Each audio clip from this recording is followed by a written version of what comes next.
Good morning, good afternoon, and good evening. You are attending the Yahuwah Direct webinar.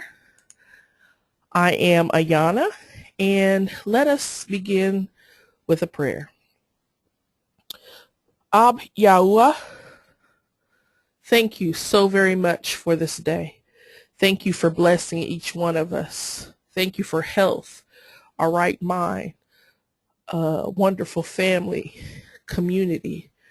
Thank you for providing everything that we need to sustain life and to actually enjoy life. Thank you for friends and family. Ab, I ask today if you can allow us to have a deep understanding of your word and to be able to stand firmly in the foundation of your word as things in this world and during this time become more and more crazy, for lack of a better term, more and more undetermined, more and more unstable. We ask that you please allow us to stand firmly on your word, on that foundation, the rock that cannot be shaken, that cannot be loosened. We thank you, Ab, for everything, and we ask for this in your Kadush name, Yahuwah Aloy Ya'am, through your son, Yahusha HaMashiach. All right. So let us begin with our statement scripture, which can be found in Yahuchanan, chapter 14, verse 6. Yahusha said to him, I am the way and the truth and the life.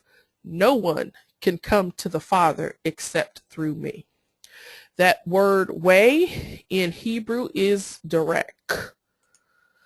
Direct, which can be found in Strong's H1870, is a road, figuratively a course of life or a mode of action. Adverbally, a journey, manner, or pathway. You can also see reference to direct in Ma'asai, that would be Acts chapter 19, verse 3, where it talks about there was a great commotion about the way, or in some scriptures it says that way. That is the name that followers of Yahusha called themselves. They were followers of the way. Ha-direct, the way. All right, so let's move on to our Shma. And you can see this abbreviated version of it in Devarim, chapter 6, verses 4 through 6. Shmei Yasharal, Yahuwah Aloy Ya'am, Yahuwah Akkad. Ahab Yahuwah Aloy Ya'am, Labab Nefesh Ma'ad, Dabar Suah, Yaum Labab. You shall love Yahuwah, your Eloah, with all your heart, with all your soul, and everything that is within you, or your strength. These words I charge you with this day shall be in your heart. All right. So this week, we will go over part 1 of how to avoid being led astray in the last days. And I should actually have put in these last days because with all the things that are going on, it certainly feels like these are the last days. And I know that many generations before us have felt that, but things are moving along at an alarming rate. And there will be a lot of things to trick and stumble the believers in the days to come. And I thought that it was probably prudent to kind of identify some of the traps that is easy for us to fall into. So what you see here is a picture, and you can see 2 paths. One path is seemingly well worn. It's pretty wide. Many people have used it. And if you look off into the distance here, it looks like you might come out of the forest. But that's what it looks like. The other path is significantly smaller, and it actually looks like it leads you into more of a densely populated part of the forest. And all of us are on paths. All of us. And the decisions we make indicates what path, or if we're still on the path, have we taken a detour, are we off the path? And the path as believers in Yahuwah, the path that we are supposed to follow, as stated in Mattithyahu chapter 7, verses 13 and 14, we're supposed to go in the narrow path. In this case here, with this illustration, that would be this path that looks like it goes off into the deeper forest, and not the path that's well worn and wide and looks like many people have gone that way. Okay, that looks like it could lead to getting you out of the forest. Our path is very narrow. It's easy to get knocked off of it. There are a lot of things that hinder us in the path. And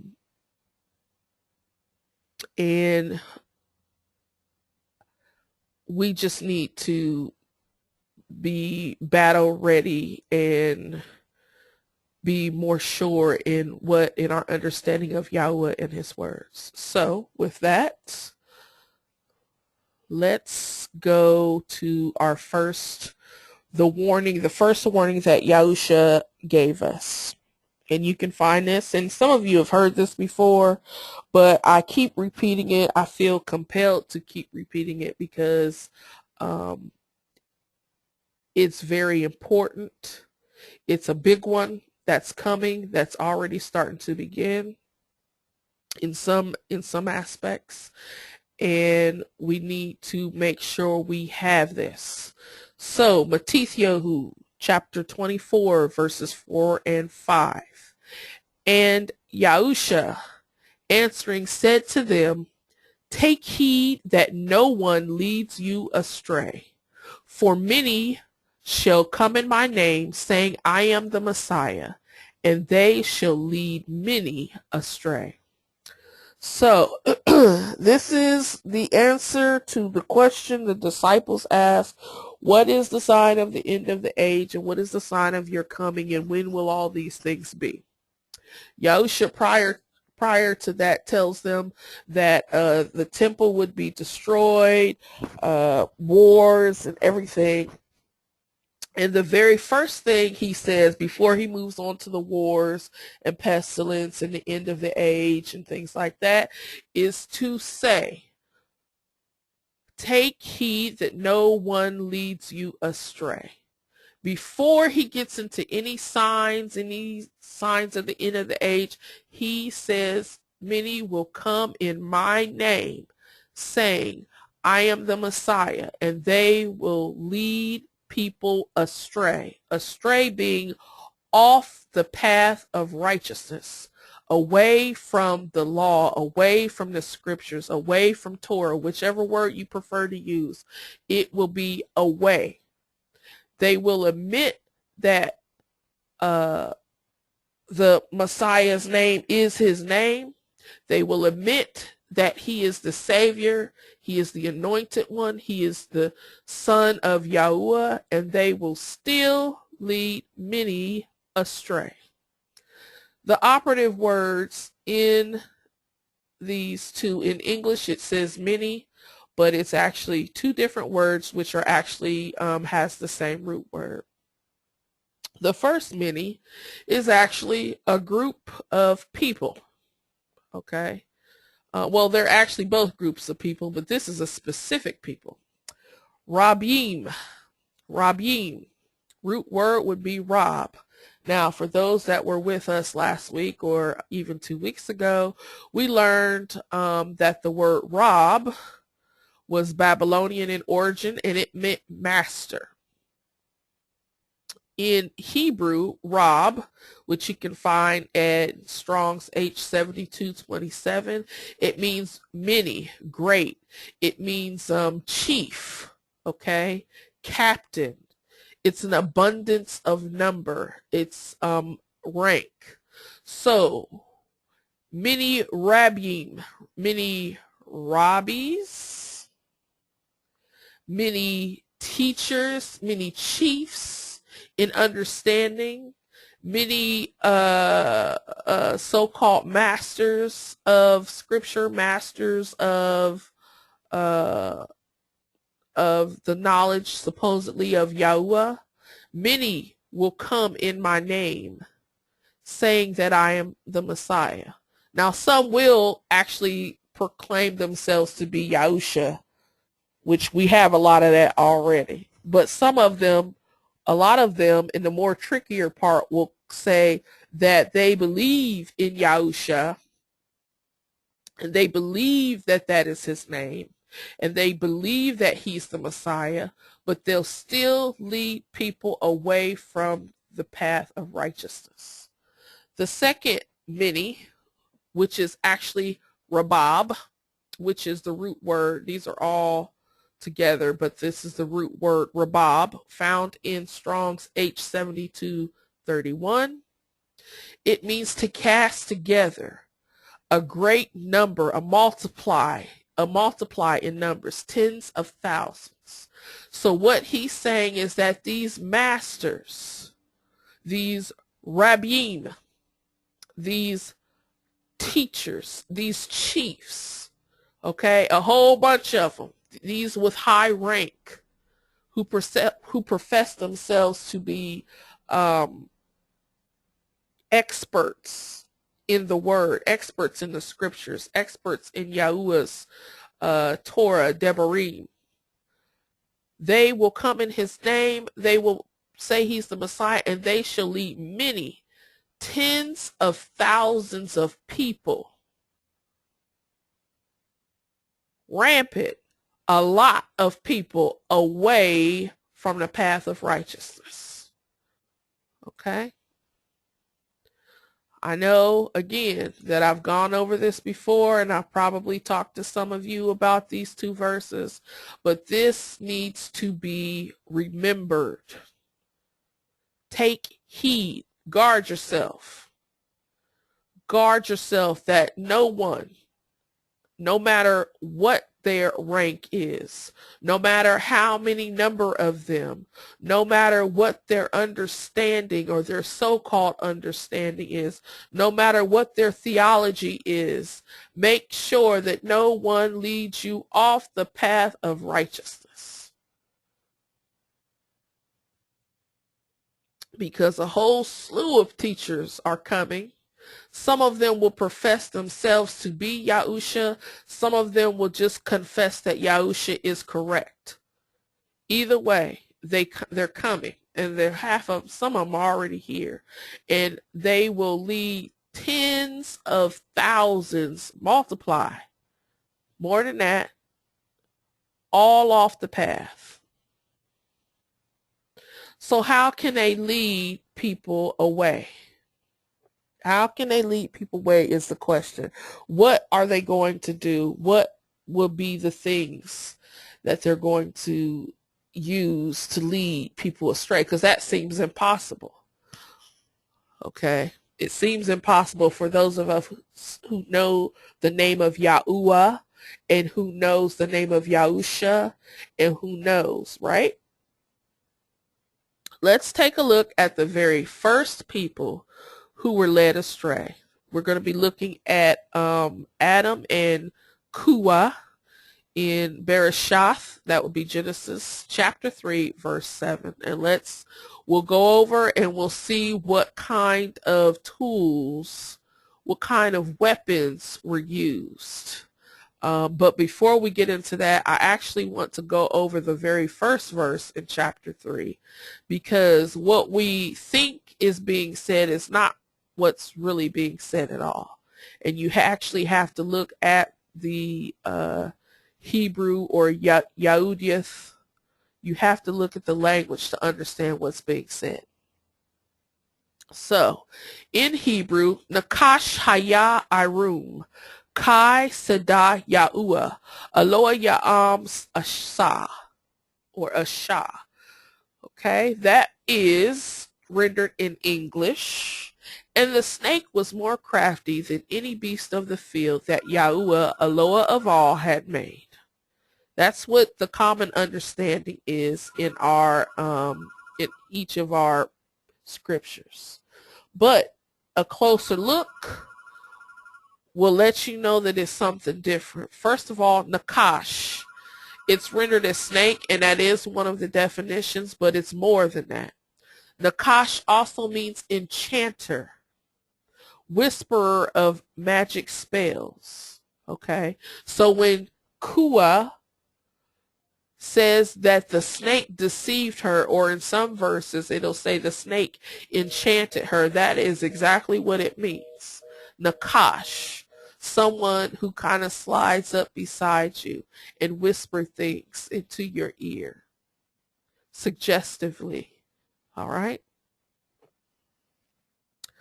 Haya. Next word, haya. If you look it up, they'll tell you that it means to be or to become.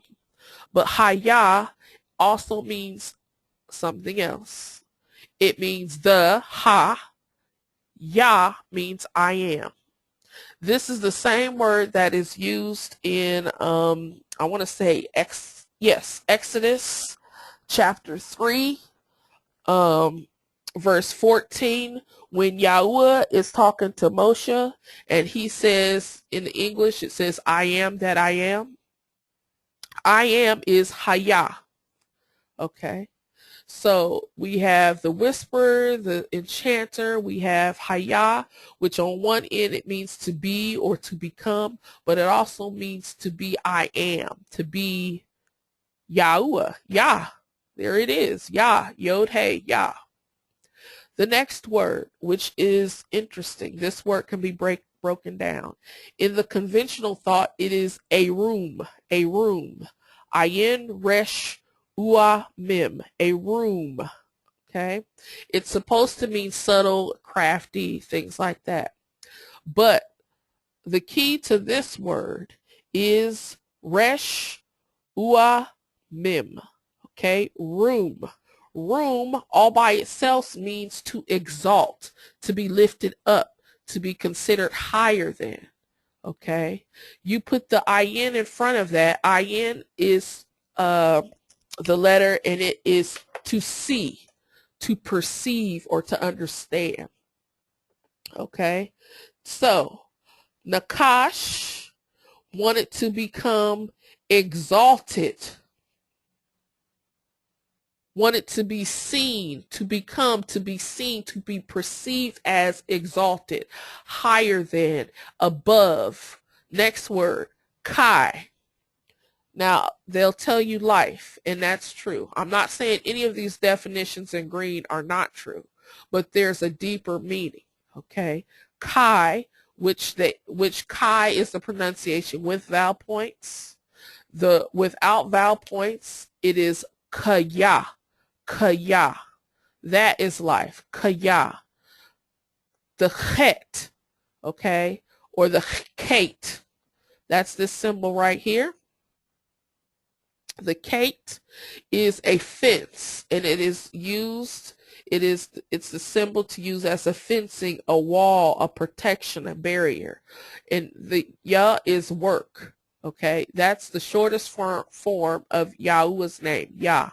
For those who doubt that, if all you have to do is look up an artifact called the Gezer, Gezer calendar. That calendar on the side at the bottom of the stone has 3 letters, the Aleph, the Bet, and the Yah. Okay, that's this word, Yah, or Yod, as some people use it. That word is Abiyah, but they also interpret it with vowel pointing, Abiyah. The Yah comes just from the Yod, okay, or the Yah. That word can be Yah, as in Yahuwah. It signifies work done or the working of a hand. So kaya means Yah has something that Yah has fenced in. Life, he has protected it. There's a hedge around the life that Yahweh has created. Next word is, they tell you it's Sadah. Okay. And they say that that's field. And that's where you get beast. I don't even know where they got beast, because Kai is life. But they tell you that the beast of the field, they say that this word is Sadah. It is not Sadah. It's Shada. Shada is a shortened form of the word shad. As you can see here, let me see if I can get my pointer to stay on. There we go. Shada, the root word here in blue, is shad. Shad means from the breast, to feed from the breast, to provide, to nurture, to sustain, okay? Like a mother feeding her child from her breast. It's to sustain, it's to nurture, it's to encourage life. So, and Yahuwah is self-explanatory. So what this is saying, that Nakash wanted to become, wanted to be perceived, wanted to be seen as exalted above everything that Yahweh created and nurtured. Okay? Everything that Yahweh created and nurtured. Okay? Hello, Ya'am. We know what that is. Asa means to make or accomplish. So, the conventional thinking of this portion of the first verse in chapter 3 of Barash'ath, or Genesis, they tell you that the snake was more crafty than any beast of the field that Yahuwah, Eloah of all, made. Really, what it's saying is that the Nakash, the whisperer, the enchanter, wanted to be seen as exalted above every living thing that Yahuwah, Eloah of all, had created, nurtured, protected, and made. That is telling you the intent of what the Nakash, the snake, Shaitan, the dragon, whatever word you want to put in there. This was the intent. It's telling you the true intent of what they wanted. You won't see it in any scripture. You have to dig for it. Second part of verse 1. And I know that we're going over this a little bit lengthy and a little bit long, but I wanted you to see what is really being said in the scriptures, so that when we go to the things that can be used as traps, we can have a better understanding, and not this very light, very vague understanding, to get an in-depth understanding. Second part, Amar Asha Af Alayim Amar Akal Atzgan. And he spoke to the woman, he being Nakash, the snake, spoke to the woman, yes, has Eloah of all said that you shall not eat of the trees in the garden? What is really being said is, he spoke to the woman, is there more to Eloah of all declaring about the trees in the garden? So here he's asking her to confirm whether or not they should eat of the trees of the garden. But here in the more deeper defined version, he's asking her, is there more to it? What Nakash, the snake, is really doing is fishing to know the depth of Kuas, or modern, what people mostly call Eve, Kua. He wants to know how much knowledge that she knows. It's a little bit different, but it changes. It's significant, and it means the significance is deeper. He wants to know what her understanding of what Yahweh is said. The big difference is in the word akal. Now, conventionally, it says to eat or devour, which is interpreted over here in the common understanding. But kol, or some people say kol with vowel pointing, K-O-L, it means everything. Okay? So, that is rendered here. Okay? He spoke to the woman, is there more? Off means to indicate that there's something greater, that what's being said, there's something more. Okay? They put this in a regular conventional determinant as yes, but that's not what it means. It means that there's an implication that there's something greater that's being said here. So, is there more to Eloah of all declaring about the trees, all of the trees in a garden? Okay.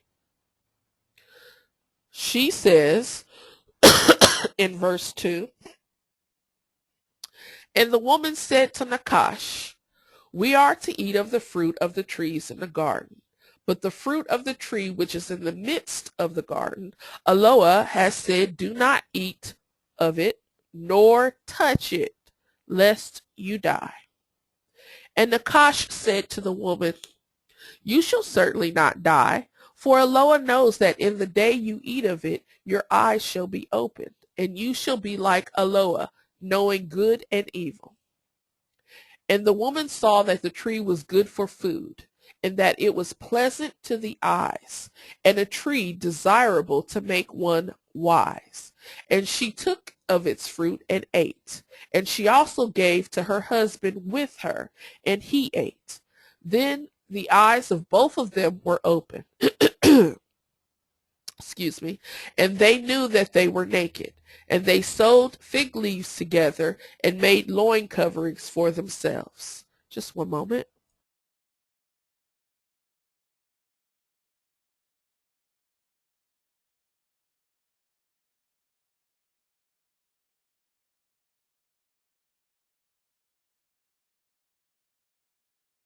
I apologize. I have a slight sinus infection, so I apologize if I'm sounding really nasally. But essentially, the first, let me move on here. The first thing that we need to be aware of, the first weapon, okay, that was used by the snake, by Nakash, to Chua was creating doubt. The enchanter created doubt in Kua, or Eve, by getting her to, number one, he pretended to be her friend. So when he comes up to her and he just starts speaking to her. Now this doesn't happen. This indicates to me, and this is just my thought. He's obviously approached her before. Now, to us, I think it's pretty weird that this lady is talking to an animal. We assume it's an animal. It says Nakash, it says snake.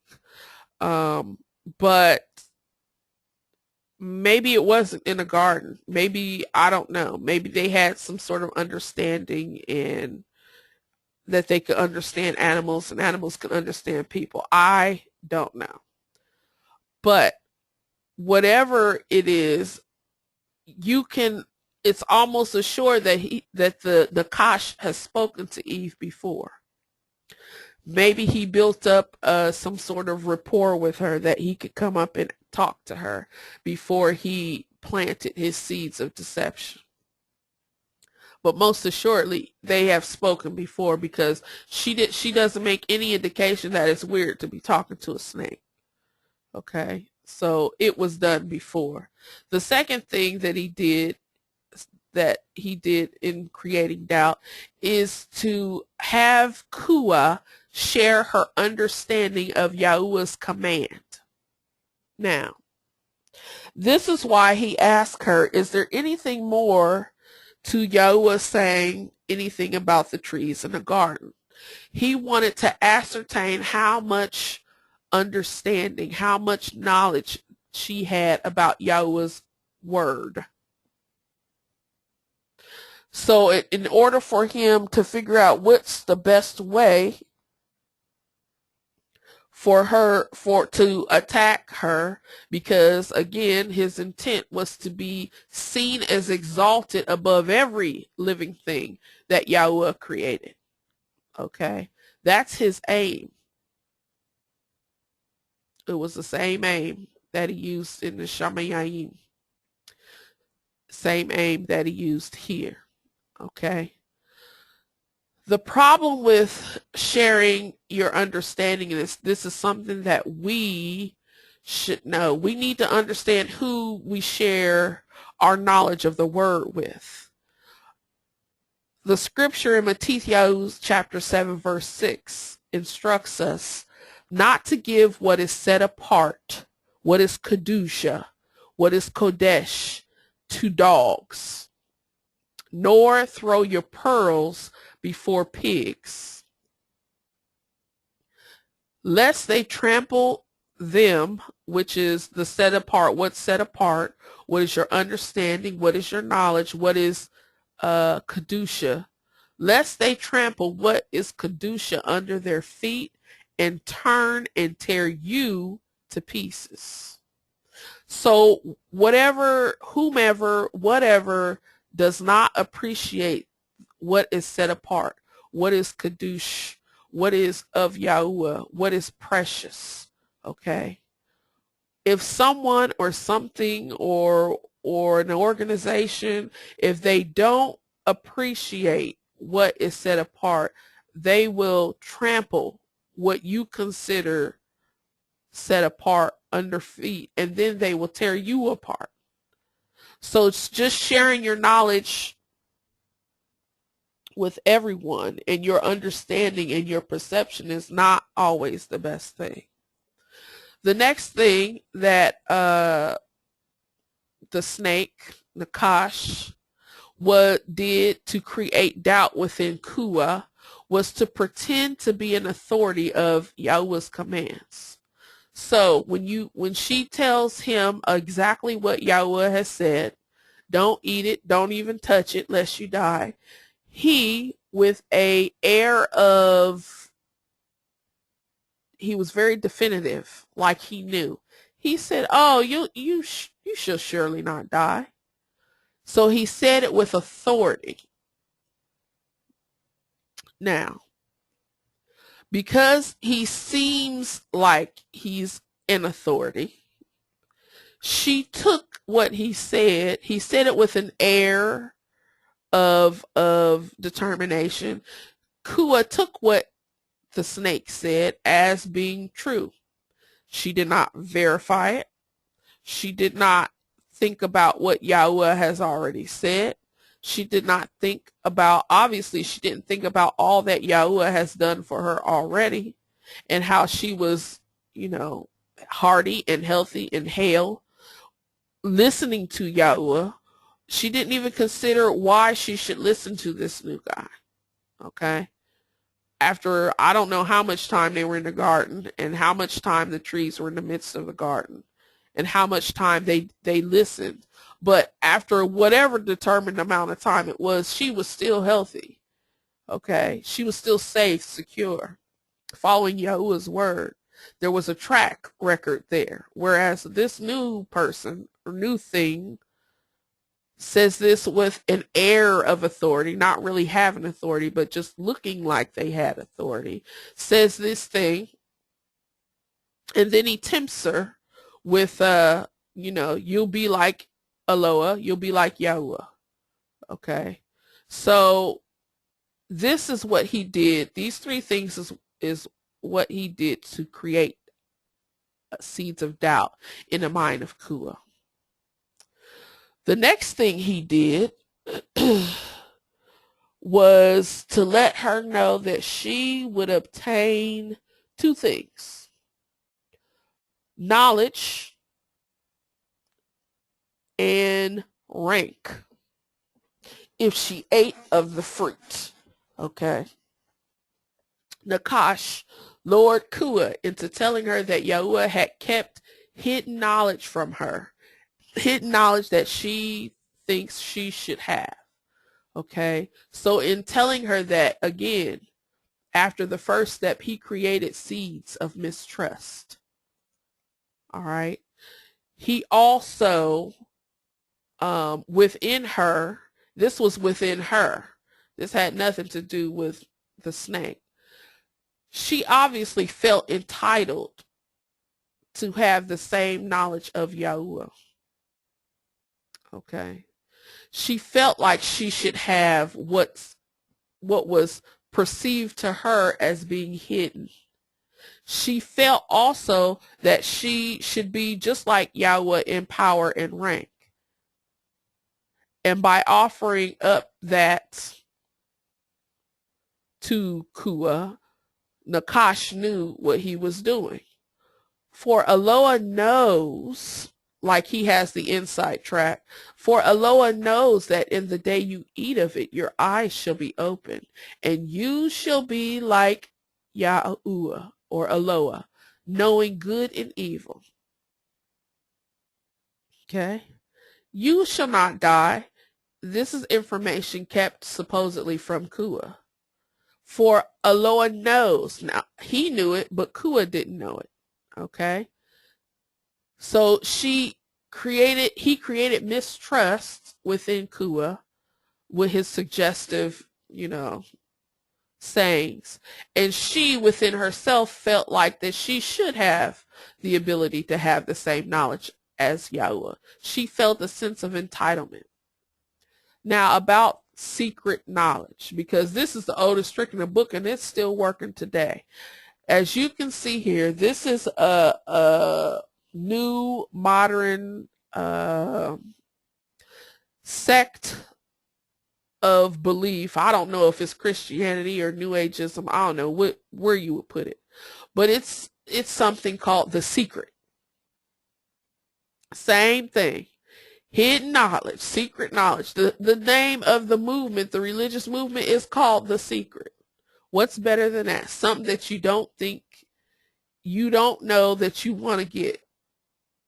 Okay? You see that there's a seal there. So not only is it secret, but you have to get past the seal. You have to be on the inside. Okay? You see that in every hidden secret society group, every club, every fraternity, sorority. It is a good trick, an old trick, and it still works.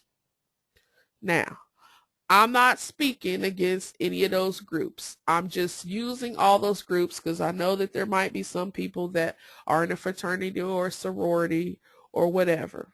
Okay. What I'm saying is that those things are based on being exclusive, on being secret.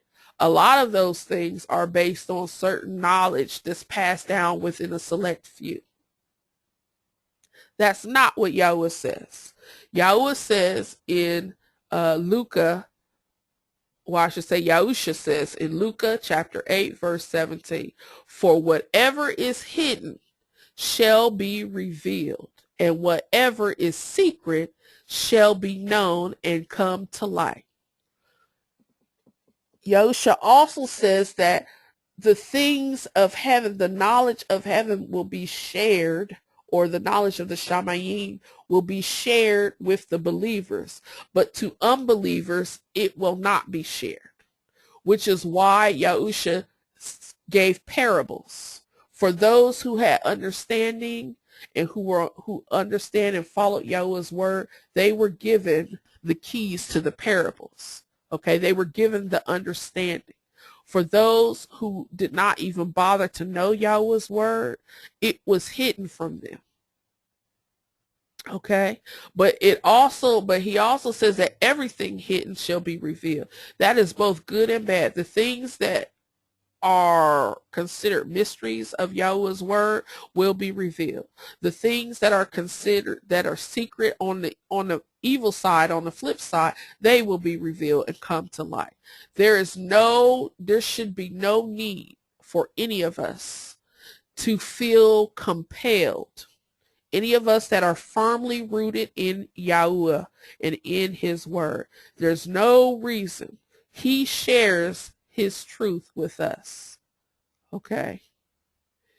There's no reason for us to feel like we need to be on the inside of some select elitist group or to be trying to strive to obtain secret knowledge. There's no secret with Yahweh. His word is spread all around the world. You can pick up a Bible, you can get them for free. Okay, his word is all over the earth. There's nothing secret. Okay. And I'm kind of sticking on this one because this is huge. This is a huge one. Now, as to the power and rank, for those who are constantly seeking a higher power, a higher rank, a higher status, that is because there is something of discontent within yourself. Now let me qualify that. I'm not talking about striving to get a better job or striving to make more money so you and your family can move into another place. Those are good things. What I'm talking about is to be elevated above men. Okay? I'm not talking about simple things. I'm talking about the urge to be a conqueror and to have all men, to conquer all men. People like Alexander the Great, people like Genghis Khan, people like Hitler, to want to be deified and to want to be as originally exalted above every living thing that Yahuwah, Eloah of all, has created, nurtured, and protected. That puts you in the same company as this one here. Same company because it originated with him. That puts you in the same boat. Again, I'm not talking about aspiring to be, provide more or to get a better job or not those things. I'm talking about a yearning. Okay. That is an issue. That means, that shows almost more than anything else that you have no understanding of Yahweh. Because we are made less than Yahweh, we will never be in the same power and in the same rank. He created us. Yahusha says a servant is not above its master. Can't be. That's what he says. Nor is a student above his teacher.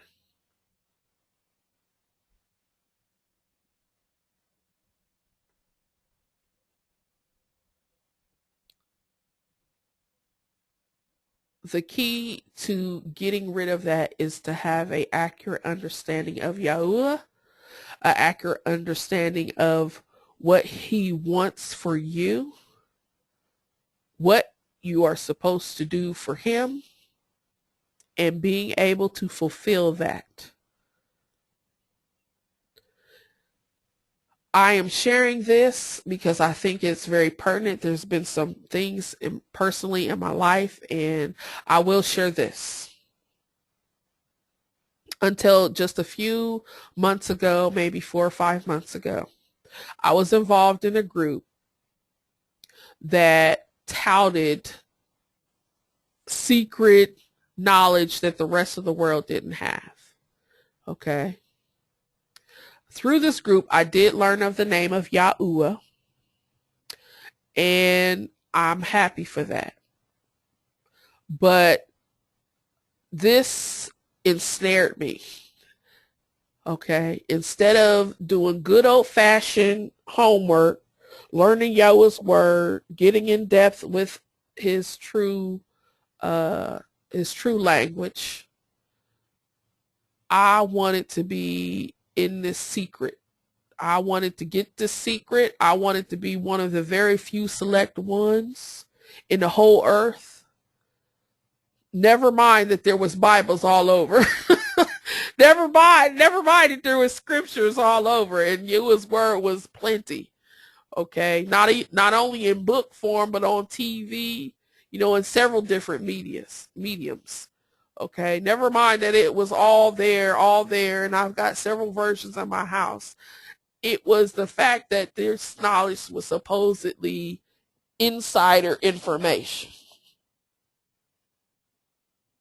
Because I had that yearning, I was given false information, just like Kua. Okay. I was given false information, and from that time till now, I've been trying to get rid of the lies that I was taught and obtain the truth. And so, in these days coming, the days now and the days coming, you will see more of this. You will see creating doubt about the word of Yahuwah, which is why you need to get an understanding of it now. You need to get an understanding of Yahuwah's word, and you need to have a relationship with Yahuwah, and you need to be able to discern through his Ruach, in your spirit. You need to be able to know this now, because strong delusions are starting and they are coming, and they're going to get stronger. And even Yahusha says that if it is allowed, that even the elect will be fooled. You need to get that now. Okay, you need to get an understanding now. Firm knowledge, firm understanding. You also need to stop chasing things that are not there. And I'm talking, I just recovered from this. So I'm not saying that I'm better than anyone, because I fell prey to this myself. Okay. There is no secret. Yahuwah says, whatever is hidden will be revealed. And he shares, he doesn't want us to die in sin. He has shared these scriptures, this book. He gave us everything we need to live for right now and in everlasting life. The yearning for power and rank is not all that it is. If you have an accurate understanding of Yahuwah's word, you have more power than you ever believe. And the power comes right out your mouth. You don't need to exert anything over men. That makes you an oppressor. Next week, we will go over the other keys, because obviously getting into all of this made us over time. So next week we will continue on in the tools that were used to cause Chua and everyone to stumble. But for now, this and all the previous webinars are recorded. They will be posted on youtube.com under the Yahuwah Direct channel. You can use this link, or you can put in Yahuwah Direct in the search box.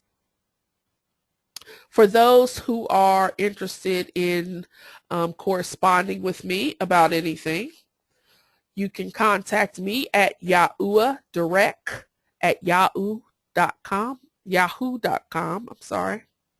I am Ayana. That's me. And I would like to say, may Yahuwah abundantly bless you and your family with his ahab, that's his love, and his shalom, which is his peace. Thank you very much.